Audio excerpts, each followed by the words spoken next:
Hello, everyone. Welcome back to another episode of Movie Talk. This is where I love to gush about my favorite horror movies and talk about the lore behind them or any possible cool facts that maybe no one knows. So, this week I'll be talking about it's relatively a new movie, The Final Girls. Now, this movie isn't as well known as other horror comedies, but I feel like it deserves to be recognized as a great satire on horror and a great horror comedy in and of itself. And we all know how much I here at Horrifica love horror comedies on this channel. So, The Final Girls actually has a really interesting plot. We have the movie start out with this mother and daughter who are leaving the mother's probably failed audition for yet another movie.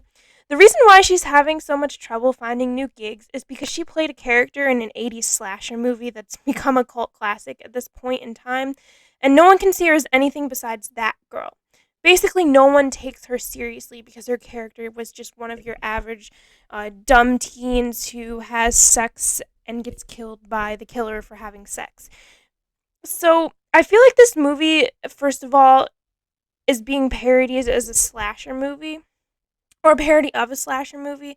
It's like a slasher movie within a slasher movie. Slasher movieception, am I right? Um, it's supposed to be a more satirical version of the Friday the 13th franchise, I really think, because the killer um, it seems to be a lot like Jason. The camp that they go to is called Camp Bloodbath within the movie. We'll get there in a second. In this movie, I'll be saying that a lot, so don't be alarmed. It kind of has the same vibes as Friday the 13th, with a machete-wielding killer who dislikes teen counselors who have too much sex.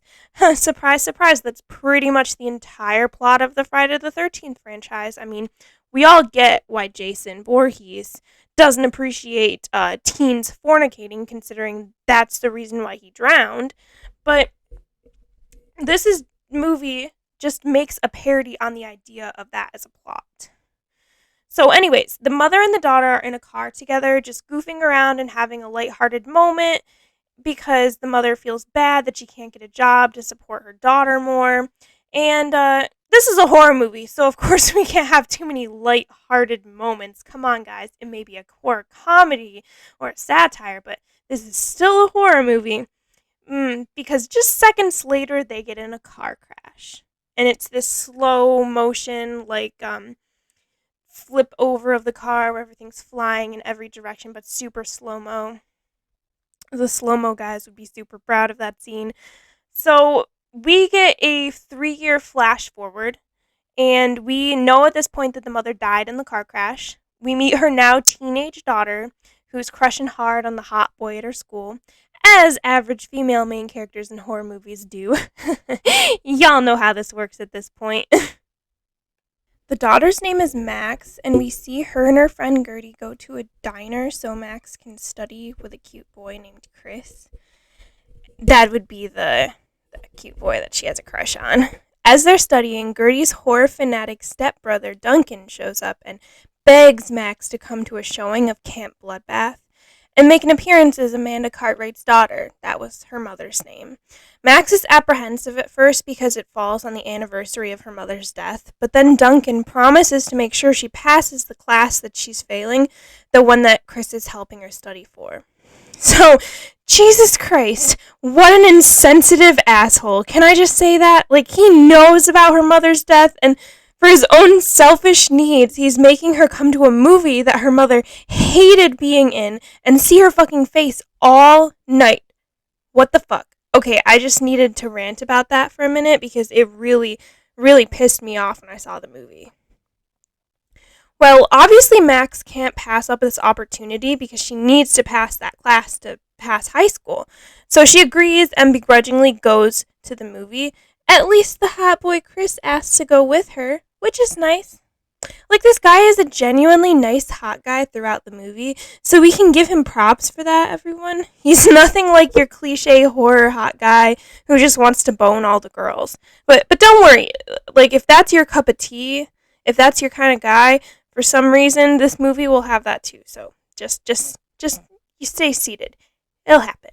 So Max and Chris go to the movie, and there they run into Chris's ex-girlfriend and Max's former best friend, Vicky, outside, and she decides to join them.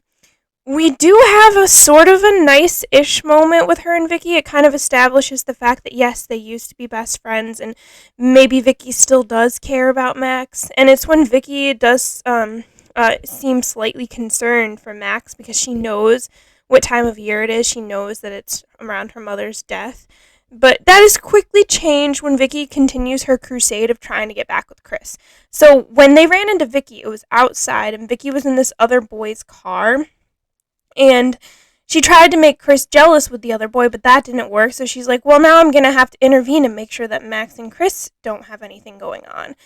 So I'm not sure how to feel about Vicky at this point. Like, she seems like she cares, but she's also a grade A bitch. So when they get to the theater and the movie starts, Max sees her mother on screen, and she looks really sad and confused. I mean, I really feel for her in this scene. Like, it's gotta be hard if you're the child of an actor and you see your dead parent on the screen in a movie theater where all these other people are screaming and ranting and raving about how much they love Camp Bloodbath and how much of a cult classic it is, and you're just sitting there really hurt because you're missing one of those people so badly, and everyone else is just treating it as kind of a joke or as a fun time.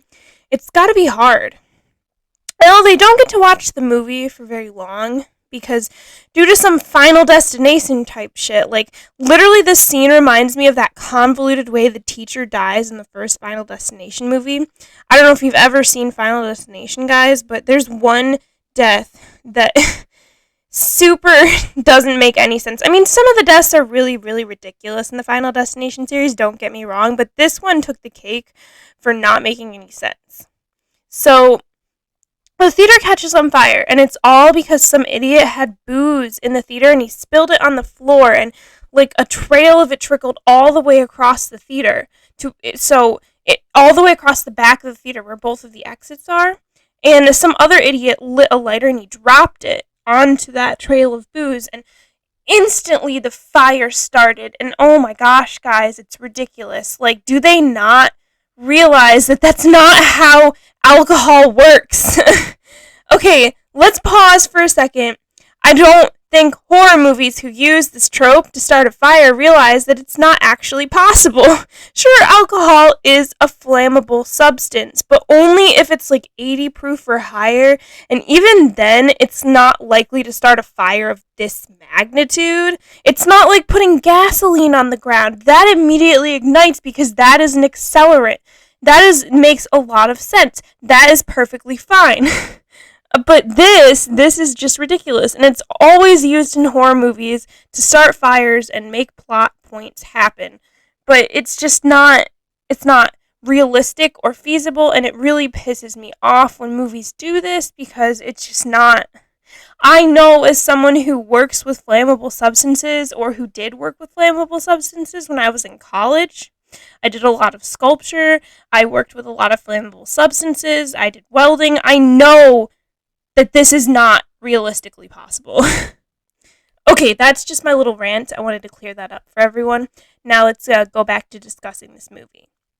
Now, to escape the theater, the group of teens, so Duncan, Gertie, Vicky, Max, and Chris, they cut through the screen after Max, like, she kind of reminds/asks Duncan if there's an exit in the back of the room. She's like, isn't there an exit behind the screen in the back? And he's like, yes. So they take a folding chair that's near them, and they cut through the screen, and they think they're going to their supposed safety, and then we get this whole, like, weird, like, this white thing, like, white screen, and, like, a bunch of little things happen, and then Max wakes up in a on the ground in a brightly colored field. So, obviously, the sun is shining super bright. So everyone who went through the screen is there with her. So like I said, Duncan, Gertie, Vicky, and Chris are also there with her. They all look around in confusion before deciding that they would stay by the road. And as they do, they hear the familiar opening tune of the movie they were just watching. So it's the "Oh Mickey, you're so fine, you blow my mind." And I won't sing anymore because copyright, but yeah, you get my point. They hear that tune, and then they see that yellow van from the movie pull up, and then the window rolls down as it stops in front of them, and you see Tina and Kurt, the characters from the Camp Bloodbath movie, asking them if they know the directions to the campsite they're on their way to.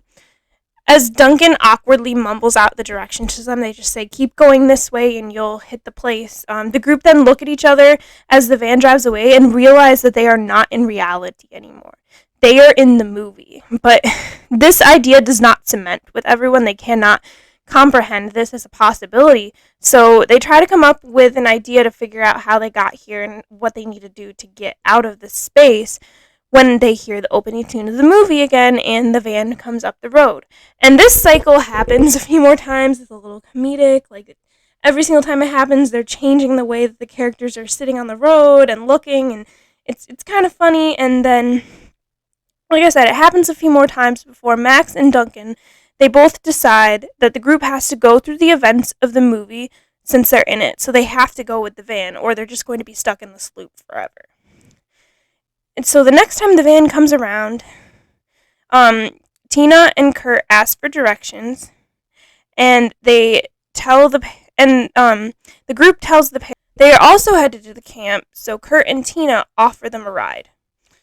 Okay, so before I say anything else, I just have to tell y'all that Kurt is played by one of my favorite male actors, Adam Devine. Oh my goodness, he is so funny. I loved him so much in the 2 Pitch Perfect movies he was in, and now I love him in anything that he's in.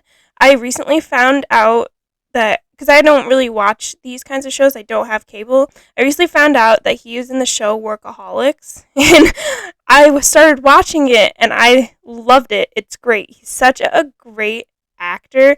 Like, go watch his other things that he's in, look him up on Wiki, and find out what else he's in, because he's hilarious, especially if you like him in this movie, because he kind of plays the same type of character in a lot of movies and shows that he's in. So definitely go check him out. Okay, back to the movie. When they get in the van, the group then sees Nancy arise from her slumber in the back of the van and join the group in conversation. And Nancy is the character that Max's mother plays in the movie. So Max looks and she sees her and she is absolutely speechless, seeing this younger version of her mother. So everyone else kind of has to jump in for Max. And they explain to the group that they are new camp counselors, and then everyone heads to the camp. On the way there, I think it's kind of funny. The characters in the movie kind of make fun of their modern clothes. This is something that I always see when we get movies where people go back in time in some way and they're still wearing modern clothes. The characters from that time period will kind of make fun of their outfits. I just think it's a fun time. So once they get to the camp, Duncan tells them all a bit more about the film and the killer, Billy. So he explains that he thinks they must go through the entire film and wait for the final girl, Paula, to show up and kill Billy. Paula hasn't shown up yet at the camp. She shows up late in the film, and she's not like any of the other characters. She's not promiscuous. She doesn't sleep around, so Billy doesn't want to kill her because he's got like the Jason Voorhees kind of vibe where he's like, I killed teens who have excessive amounts of sex at camp. So before everyone decides that they want to do this, though, a couple of the group, Vicky particularly, Vicky doesn't want to stay here. She wants to figure out how the hell to get out of here. So they decide to go over to Kurt and ask him for the keys to his van. But him being the grade A douche that he is, like I said, Adam Devine plays some grade A douches. He takes his keys and kind of dangles them in front of him like a carrot and then tosses them into the woods and tells the group to go find them. So the group goes off to fetch the keys, and this is where they hear Billy's signature music. So I got to give them props for even doing the music. Like Friday the 13th, we all remember that Jason gets his own track, that kind of thing. I'm probably not doing it very well, but you all know what I'm talking about if you're horror movie lovers. So the group hides and witnesses the murders. So basically what happens is Billy is set to kill these 2 teens who were about to fornicate in the woods. And then after he kills them, everyone in the group is hiding behind a wood log, like a fallen down tree.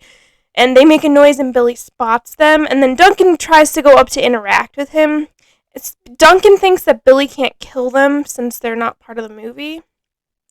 Which, I mean, kind of makes sense because they're not set to be in the movie, so Billy probably doesn't understand their existence. The character doesn't. So I can understand where he's coming from. So he tests his theory out when Billy spots them, like I said, and he tries to take a selfie with the killer, only to surprisingly get stabbed in the side with Billy's machete. So at this point, the rest of the group realizes how real their situation is. They are sprinting away from the killer. And then when they finally get back to the safety of the camp, they come up with the plan to stick with the final girl of the film, Paula, since they think that she is unkillable. Because Duncan said she's the one who ends up killing Billy. She's the final girl. So they decide that at this point, all that they can do is play out the movie and wait for Paula to show up and kill Billy so that they can leave. So that the movie will be over. So, okay, everyone, I'm going to stop this part here. Part 2 will come out later this week, so make sure you're subbed and hit that notification bell so you know when that episode comes out. Thank you for checking out my lovely channel, and if you liked this video, give it some love and hit that like button. It really helps me out, and it helps me know that you care. Also, hit me up in the comments if you want to tell me your favorite part of the movie, or if you have any movies that you'd like to see me cover on Movie Talk. I'm always open to suggestions. Until next time, everyone, have a great rest of your day.